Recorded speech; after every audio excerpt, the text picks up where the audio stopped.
ஸ்பிரிச்சுவல்னா என்ன, ரிலீஜியஸ்னா என்ன அப்படின்னு சொல்லிட்டு ஒரு மனிதனுக்கு வந்து ஆரம்ப கட்டத்தில் வந்து ரிலீஜியஸ்ல தான் வந்து நம்ம அப்பா அம்மா சொல்லி கொடுத்தது. நம்ம எந்த மதத்தில் இருக்கிறோமோ அந்த மதத்தில் வந்து சொல்லக்கூடிய கோட்பாடுகளை வச்சு நம்ம என்ன பண்ணுறோம், ரிலீஜியஸில் அப்படியே வந்து நம்ம ட்ராவல் பண்ணுறோம்.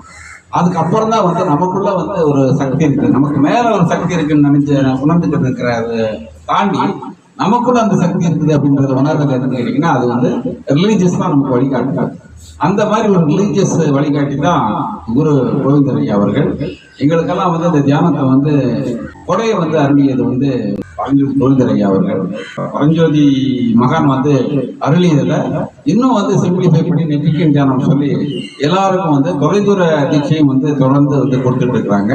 இந்த கொரோனா வந்து வர்றதுக்கு முன்னாடி இருந்த இந்த தொலைதூர தீட்சை வந்து நம்ம கொடுக்கணும் அப்படின்னு சொல்லி அவரோட ஞானத்தில் தோன்றிருக்குதுன்னு சொன்னா நான் அதை புரிஞ்சுக்கிறேன். ஏன்னா கொரோனா வந்து நம்ம இந்தியாவில் வந்து பார்த்தீங்கன்னா டிக்ளேர் பண்ணும்போது மார்ச் மாதம் தான் டிக்ளேர் பண்ணாங்க.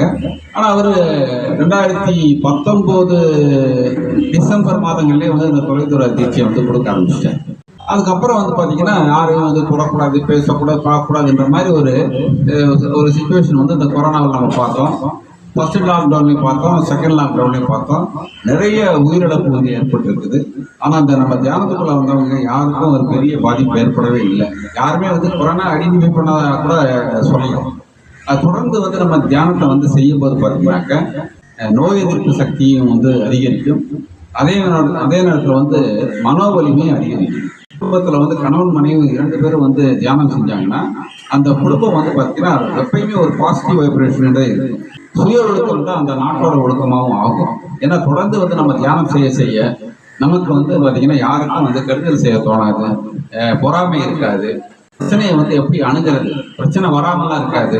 ஆனால் அந்த பிரச்சனை எப்படி கையாளுறதுன்றதை கற்றுக் கொடுக்கறது வந்து தியானம்.